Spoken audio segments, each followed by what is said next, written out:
Hey, welcome back, everybody. Assignment number 18 from Speak. 18 has 5 parts. The first part is My Life as a Spy. The second part is Thin Atmosphere. Third part is Growing Pains. The fourth part is Gag Order. And the fifth part is No Justice, No Peace.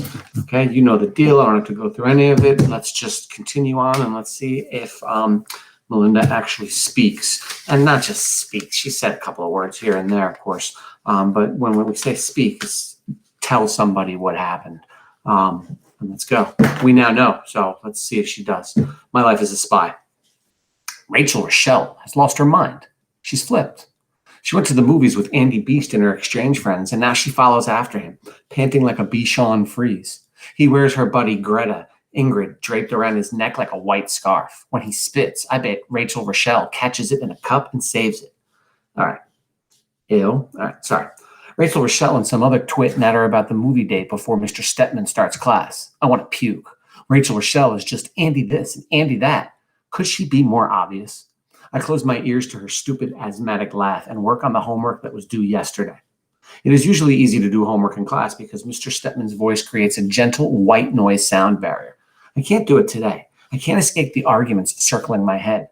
Why worry about Rachel Rochelle? He'll hurt her. Had she done a single decent thing for me the whole year? She was my best friend through middle school. That counts for something. No, she's a witch and a traitor. She didn't see what happened. Let her lust after the beast. I hope he breaks her heart. What if he breaks something else? When class is over, I slide into the middle of the pack, pushing out the door before Mr. Stepman can bust me for the homework. Rachel Rochelle shoves past me to where Greta Ingrid and a short kid from Belgium are waiting. I tail them, always keeping two bodies between us like detectives on television. They're on their way to the foreign language wing. That's no surprise. The foreign kids are always there, like they need to breathe air scented with their native language a couple times a day, or they'll choke to death on too much American. Andy B swoops over their heads, folds his wings, and sets himself between the girls as they start up the stairs. He tries to kiss Greta Ingrid's cheek, but she turns away. He kisses Rachel Rochelle's cheek, and she giggles. He does not kiss the cheek of the short Belgian. The Belgian and the Swede wave ciao at the office of the foreign language department. Rumor has it there is an espresso maker in there. Friendly momentum keeps Rachel Rochelle and Andy walking all the way to the end of the hall. I face a corner and pretend to study algebra. I figure that's enough to make me unrecognizable. They sit on the floor, Rachel Rochelle in a full lotus. Andy steals Rachel Rochelle's notebook. She whines like a baby and throws herself across his lap to get it back. I shiver with goosebumps. He tosses the notebook from one hand to the other, always keeping it just out of her reach. Then he says something to her. I can't hear it. The hall sounds like a packed football stadium. His lips move poison and she smiles and then she kisses him wet. Not a Girl Scout kiss. He gives her the notebook. His lips move. Lava spills out my ears. She is not any part of a pretend Rochelle chick. I can only see the third grade Rachel, who liked barbecue potato chips and who braided pink embroidery thread into my hair that I wore for months until my mom made me cut it out. I rest my forehead against the prickly stucco. Thin atmosphere. The best place to figure this out is my closet, my throne room, my foster home. I want a shower. Maybe I should tell Greta Ingrid. My Swedish isn't good enough. I could talk to Rachel. Yeah, right. I could say I'd heard bad things about Andy. It would only make him more attractive. I could maybe tell her what happened, as if she'd listen. What if she told Andy? What would he do? There isn't much room for pacing. I take 2 steps, turn 2 steps back. I bang my shin against the chair. Stupid room. What a dumb idea, sitting in a closet like this. I flop in the chair. It whooshes out old janitor smells. Feet, beef jerky, shirts left in the washer too long. The turkey bone sculpture gives off a faint, rotting odor. 3 baby food jars of potpourri don't make a dent in the stink. Maybe there's a dead rat decomposing in the wall right near the hot air vent. Maya Angelou watches me, 2 fingers on the side of her face. It is an intelligent pose. Maya wants me to tell Rachel. I take off my sweatshirt. My t-shirt sticks to me. They still have the heat running full blast, even though it's warm enough to crack open the windows. That's what I need, a window. As much as I complain about winter, cold air is easier to breathe, slipping like silver mercury down my lungs and out again. April is humid with slush evaporating or rain drizzling, a warm, moldy washcloth of a month. The edges of my pictures curl in the damp. There's been some progress in this whole tree project, I guess. Like Picasso, I've gone through different phases. There's the confused period when I wasn't sure what the assignment really was, the spaz period when I couldn't draw a tree to save my life, the dead period when all my trees looked like they'd been through a forest fire or a blight. I'm getting better. Don't know what to call this phase yet. All these drawings make the closet seem smaller. Maybe I should bribe a janitor to haul all this stuff to my house, make my bedroom more like this, more like home. Maya taps me on the shoulder. I'm not listening. I know. I don't want to hear it. I need to do something about Rachel, something for her. Maya tells me something without saying anything. I stall. Rachel will hate me. She already hates me. She won't listen. I have to try. I groan and rip out a piece of notebook paper. I write her a note, a left-handed note, so she won't know it's from me. Andy Evans will use you. He is not what he pretends to be. I heard he attacked a ninth grader. Be very, very careful. A friend. P.S. Tell Greta Ingrid too.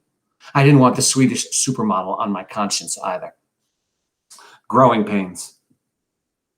Mr. Freeman is a jerk. Instead of leaving me alone to find my muse, a real quote, I swear, he lands on the stool next to me and starts criticizing. What is wrong with my tree? He overflows with words describing how bad it sucks. It's stiff, unnatural, it doesn't flow. It is an insult to trees everywhere. I agree. My tree is hopeless. It isn't art. It's an excuse not to take sewing class.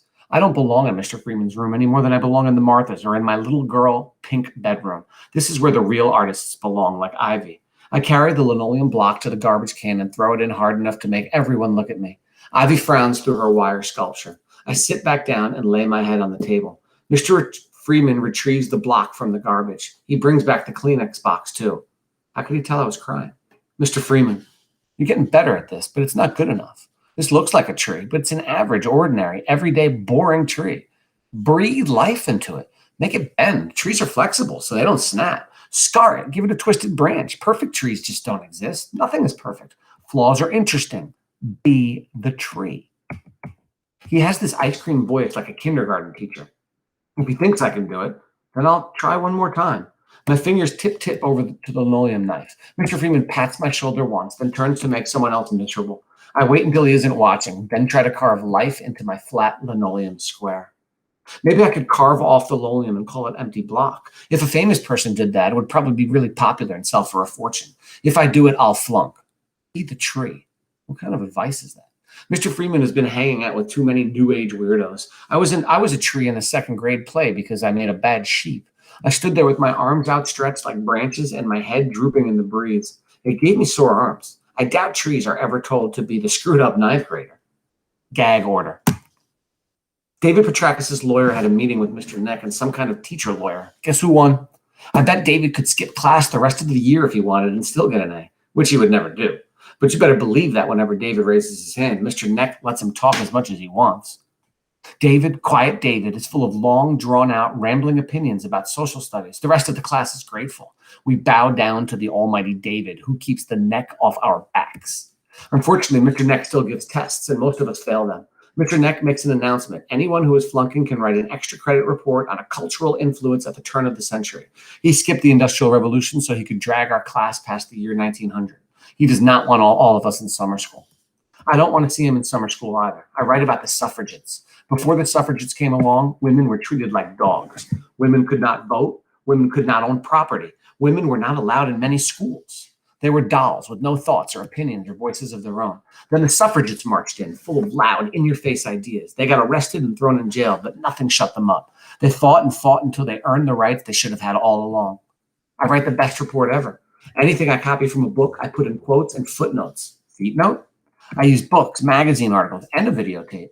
I think about looking for an old suffragette in a nursing home, but they're probably all dead. I even handed in on time. Richard Neck scowls. He looks down on me and says, to get credit for the report, you'll have to deliver it orally, tomorrow, at the beginning of class. Me. No justice, no peace.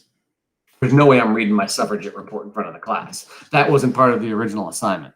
Mr. Neck changed it at the very last second because he wants to flunk me or hates me or something. But I've written a really good report, and I'm not going to let an idiot teacher jerk me around like this. I asked David Petrakis for advice. We come up with a plan.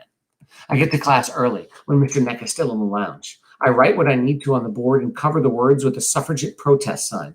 My box from the copy shop is on the floor. Mr. Neck walks in. He grumbles that I can go first. I stand suffragette tall and calm. It is a lie. My insides feel like I'm caught in a tornado. My toes curl inside my sneakers, trying to grip the floor so I won't get sucked out the window. Mr. Neck nods at me. I pick up my report as if I'm going to read it out loud.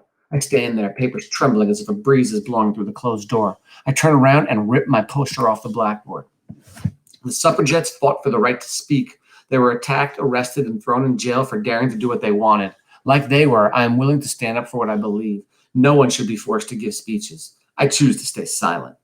The class reads slowly, some of them moving their lips. Mr. Neck turns around to see what everyone is staring at. I nod at David. He joins me at the front of the room, and I hand him my box.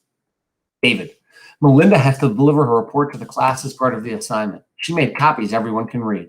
He passes out the copies. They cost me $6.72 at the office supply store. I was going to make a cover page and color it, but I haven't got much allowance recently, so I just put the title at the top of the first page.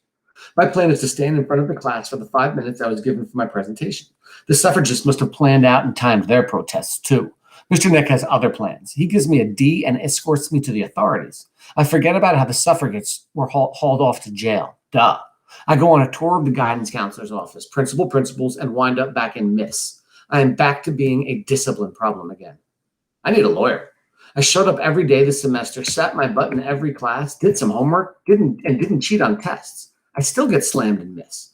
There's no way they can punish me for not speaking. It isn't fair. What do they know about me? What do they know about the inside of my head? Flashes of lightning, children crying, caught in an avalanche, pinned by worry, squirming under the weight of doubt, guilt, fear. All right, I know I'm almost done here, but listen to what she just said. She said, what do they know about the inside of my head? And as she describes the inside of her head, listen to what is inside her head. Flashes of lightning. That's a little weird. Children crying. Caught in an avalanche. I mean, think about what that means. Like you're going to die, or you can't, more like you can't stop what's happening. Oh gosh, pinned by worry, squirming under the weight of doubt, guilt, and fear. Now, doubt, guilt, should she feel guilty about what happens? And then fear, why is she afraid? Why? Because this guy's still there. The walls in Miss are still white. Andy Beast is in here. Thank God for small favors. A boy with lime-colored hair who looks like he's channeling for an alien species dozes. Two goths in black velvet dresses and artfully torn pantyhose trade Mona Lisa smiles. They cut school to stand in line for killer concert tickets. Miss is a small price to pay for row 10, seats 21 and 22. I simmer. Lawyers on TV always tell their clients not to say anything. The cops say that thing. Anything you say will be used against you. Self-incrimination. I looked it up. 3-point vocab word. So why does everyone make such a big, hairy deal about me not talking? Maybe I don't want to incriminate myself. Maybe I don't like the sound of my voice. Maybe I don't have anything to say. The boy with the lime-colored hair wakes up when he falls out of his chair. The goth girl's Winnie. Mr. Neck picks his nose when he thinks we aren't looking. I need a lawyer. All right, ladies and gentlemen, thank you. Assignment number 18 is done. Please get all your assignment done, all parts of the assignment, and have a great day. Thank you.